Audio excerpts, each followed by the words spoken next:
You ruined my dress. My wedding dress worth $2,700. And you're still keeping my money? The scream burst out of me, sharp and piercing. People in the salon turned their heads. A few women near the display gasped. A man holding a suit in a garment bag froze mid-step. I stood in the center, clutching the ruined fabric that only a week ago had been my dream. The white was gone. Yellow stains spread across the skirt as if someone had spilled tea. The lace on the hem had turned stiff and gray, as though scorched by steam. Threads dangled loose, catching against my fingers. The side seam was crooked and harsh, as if sewn in haste. I ran my hand along the hem and heard the crackle of brittle, dry fabric. This was my only gown. My dream, my day, my happiness. And now everything is destroyed. Tears blurred my vision, but my voice stayed firm. Inside me, pain turned into fury. I remembered standing before the mirror the day I bought it, snow-white fabric, glowing lace, perfectly smooth lines. I remembered smiling as I carried the bag home. All of that vanished in a single moment. I saved for months. I denied myself everything just to afford this dress. And this is what you gave me. Stains, burns, crooked stitches. You destroyed my dream. My breath came ragged. I clutched the dress so tightly my knuckles turned white. I wanted to scream louder, to make everyone in this place hear me. I stepped forward, lifted the gown higher, and showed the ruined hem. Look, everyone. Does this look like a wedding dress? Does this look like what I paid for? The fabric hung limp, lifeless. Several customers whispered among themselves. A woman waiting for a fitting shook her head and muttered, "A new dress doesn't look like that." Someone else murmured, "It looks like a fake after cheap work." But I didn't hear them. I heard nothing but my own voice and the sound of my dream tearing apart. You didn't just steal my money. You stole my day. You stole my happiness. My wedding, my hope, my life. My voice cracked, but I didn't stop. The words poured out like fire, each one hotter than the last. Tears streamed down my cheeks but couldn't put out the flames inside. I brought you a perfect dress, new, flawless. And this is what you gave back. I dragged my hand across the hem again, and the lace crumbled into tiny threads that fell to the floor. The sound struck harder than any word. I trusted you. I came here believing you would help me prepare for the most important day of my life. And you betrayed me. You betrayed my trust, my joy, my dream. My hands shook so violently the gown trembled in the air. But still, I lifted it higher, as if I wanted even passers-by on the street to see. This is not a dress. This is not a dream. This is ruins. And you will answer for it. Inside me everything clenched tight. Fire tore through my chest, turning my voice into steel. I stared straight into the eyes of the woman behind the counter, and every word landed like a verdict. I will not let you escape responsibility. I will not. Do you hear me? The salon fell silent. People around didn't know what to say. But I knew, this was only the beginning. I bought this dress only a month ago. Brand new, from an expensive boutique, with documents and a certificate. The snow-white fabric glowed in the window, and I knew, this was it, my dress. I kept it at home carefully, like a treasure. But the hem was a little too long, and it needed to be shortened so I wouldn't trip. And the fabric, after being packed, had a few wrinkles. I was advised to come to this salon, good masters, they'll do it neatly. I believed them. I brought them my dress, I trusted them with the most important thing. And what did I get in return? I look at the ruined fabric and can't believe this is the same gown. Stains, burns, crooked seams. They turned the symbol of my wedding into scraps. I gave you something new, and you returned a rag. My voice shakes again, but now it carries more rage than tears. This is not a mistake, this is an offense against me.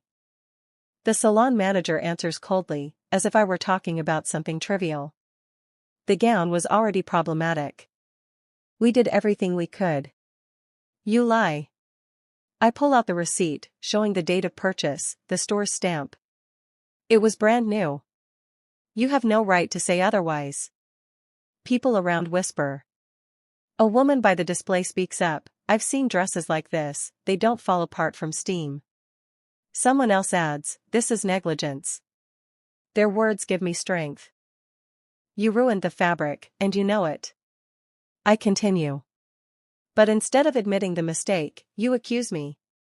The manager shrugs, as though bored. We can offer you a discount on another dress. 20% off. A discount? I almost laugh, but it's bitter. You took $2,700 from me, and now you want to make me a deal? I don't need another dress. I need my gown back and my money. The clerk behind the counter tries to say something, but the manager silences her with a look. The atmosphere grows heavier, more tense. I didn't just lose fabric. I lost a symbol. I was supposed to walk down the aisle in this gown. And now what? What do you suggest? To show up in rags? Tears roll again, but they don't slow my anger. I throw the ruined gown onto the counter and spread out 2 photographs, one from the day of purchase, the other from now. Here is the proof. A clean, perfect gown, and what you turned it into. Do you want to claim this as coincidence? That this is just the behavior of fabric? No. This is your fault. The manager replies coldly. No comment. No comment? I step closer. I won't walk out of here empty-handed. I won't agree to lies. You must compensate the damage. My fingers tremble, but my voice hardens. I have witnesses. A friend who saw the dress before I brought it here. I have photos, I have receipts. I will prove you're guilty. The manager crosses her arms again. Prove it anywhere you like. We have rules, and refunds are not part of them.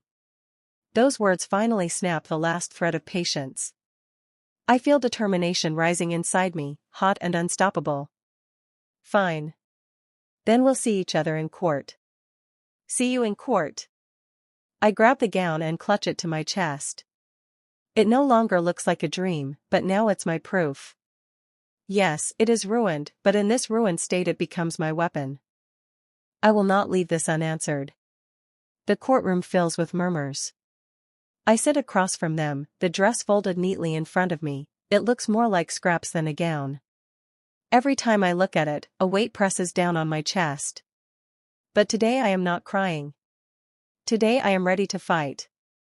The judge enters, everyone rises.